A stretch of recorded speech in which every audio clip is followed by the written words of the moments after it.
Hi guys, காசிமேட்டுக்கு ரொம்ப நாள் கழிச்சு நம்ம ஒரு விசிட்டை போட்டுருந்தோம். நம்ம ஊரில் ஐஸில் போட்டு எடுத்துகிட்டு வர மீன்கள் பார்த்திங்கன்னா அந்தளவு ஃப்ரெஷ்ஷாக இருக்காது. ஆனால் காசிமேட்டில் இருக்க மீனுங்க கிட்டத்தட்ட உயிரோடு இருக்க மீனுங்க மாதிரி அவ்வளோ ஃப்ரெஷ்ஷாக இருக்குது.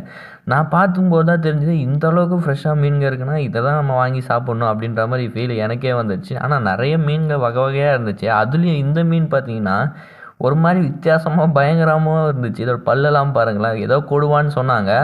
நான் பார்த்துட்டு இருக்கும்போது தான் போட்லேருந்து கிட்டத்தட்ட நிறைய மீன்களை பெட்டி பெட்டியாக இறக்கிட்டு அப்படி இறக்குன மீன்களை இந்த மாதிரி ட்ரை சைக்கிளையும் வச்சு ஏற்றிட்டு போயிருந்தாங்க. நீங்கள் காஷ்மீரில் போயிட்டு மீன் வாங்கியிருக்கீங்களான்னு கண்டிப்பாக கமெண்ட்டில் சொல்லுங்கள். நம்மளும் இங்கே நிறைய மீன் வாங்கணும், கிட்டத்தட்ட 25 கிலோ மீன் கிட்ட வாங்கணும்.